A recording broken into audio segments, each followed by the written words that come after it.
तो आज हम कॉन्ट्रैक्टर के बारे में बात करेंगे।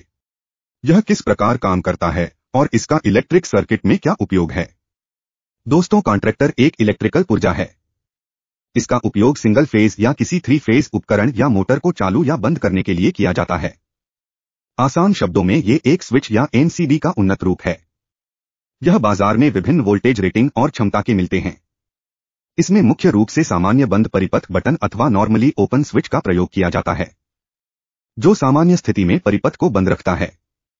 इसका पता लगाने के लिए आपको मल्टीमीटर की जरूरत पड़ेगी। मल्टीमीटर के सिलेक्टर को बीप वाले आइकन पर सेट करिए। अब इसकी एक प्रोस को कॉन्ट्रैक्टर के ऊपरी और दूसरी को इसके निचले टर्मिनल पर लगाइए। सामान्य स्थिति में मल्टीमीटर बीप नहीं करता है, पर जब इसके बीच वाले होल्डर को अंदर धकेला जाता है तो यह बीप करने लगता है। इसका मतलब यह है कि हम किसी युक्ति का उपयोग करके इसे बंद और चालू कर सकते हैं। आइए इसके काम करने के सिद्धांत को समझते हैं।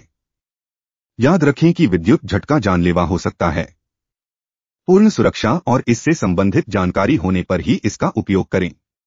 कॉन्ट्रैक्टर को भीतरी तरफ धकेलने पर इसके टर्मिनल कुछ इस प्रकार जुड़ते हैं। अब हम NVC मतलब नो वोल्ट कॉइल का उपयोग करके इसके टर्मिनल्स को आपस में जोड़कर रखेंगे। इसे होल्डिंग मेथड या रुकाव युक्ति कहा जाता है। यह एक कॉन्ट्रैक्टर के भीतरी पुर्जे हैं। यहां आप NVC नो वोल्ट कॉइल को देख सकते हैं। यह तांबे के तारों की एक कुंडली है। जब हम इसे 24 वोल्ट DC विद्युत आपूर्ति के साथ जोड़ते हैं तो यह एक चुंबकीय क्षेत्र बनाती है। याद रखें कि इसे 220 वोल्ट AC विद्युत आपूर्ति से भी चलाया जा सकता है।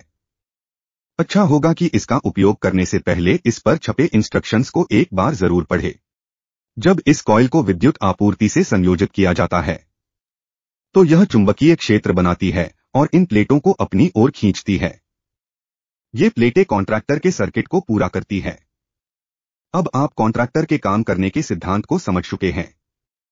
जब यह सामान्य स्थिति में होता है तो यह सर्किट को बंद रखता है, और जब इसकी NVC को विद्युत आपूर्ति से जोड़ा जाता है तो ये सर्किट को पूरा कर देता है, और यह NC सामान्य बंद परिपथ के रूप में काम करता है।